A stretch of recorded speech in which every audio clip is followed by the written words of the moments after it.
Hello and welcome to part one of Philip Bloom's, that's me, Cinematic Masterclass.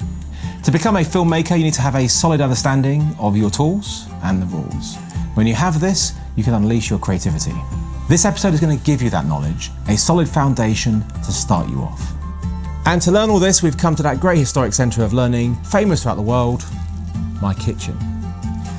More learning is done here than cooking.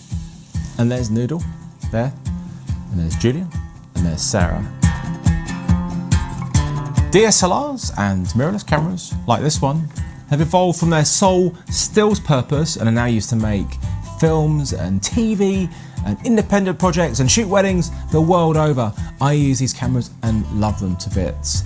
With their interchangeable lenses, we've been given access to looks and tools and settings that were previously only available to the most high-end cinema project. Action cameras, like this one here, which are small and can be worn to capture images in an unobtrusive way to the user and feature very much in sports, action sports, sort of skydiving and surfing and skiing and darts. I don't really use them for that sort of stuff. I kind of use them for getting extra angles, putting them on vehicles, very much like how they're used in Hollywood films.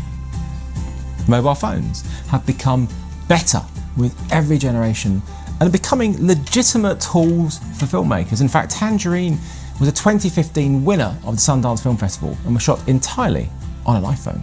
My favourite filmmaking technology of the past 10 years is not Noodle, although she is beautiful, it's drones.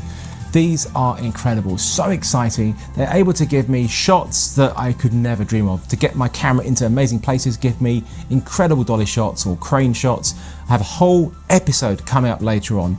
The only downside is they are a bit noisy and they can be a bit risky and dangerous. Try not to use them around cats or people or cats. The palm camcorder or handycam went out of fashion for a while and is now back and is a great tool, some really cool features, and they are very much used for a lot of things like vlogging.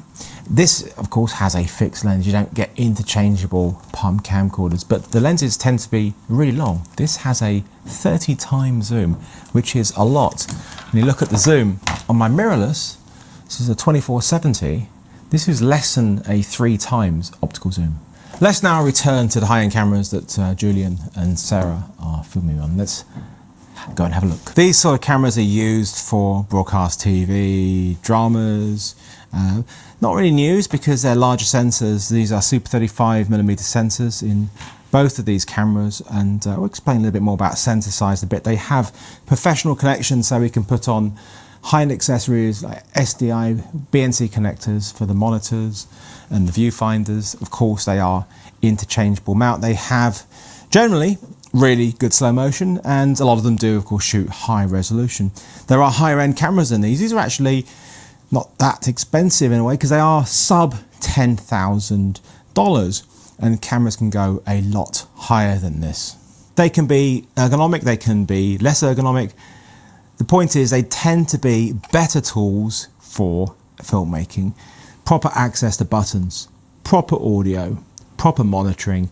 These are key things which are going to make our life easier, but they are bigger, they are heavier, and they are more expensive. Even with all these varieties, from the mobile phone to the high-end cameras, there's loads of differences, but the core thing they have in common is they all have a sensor.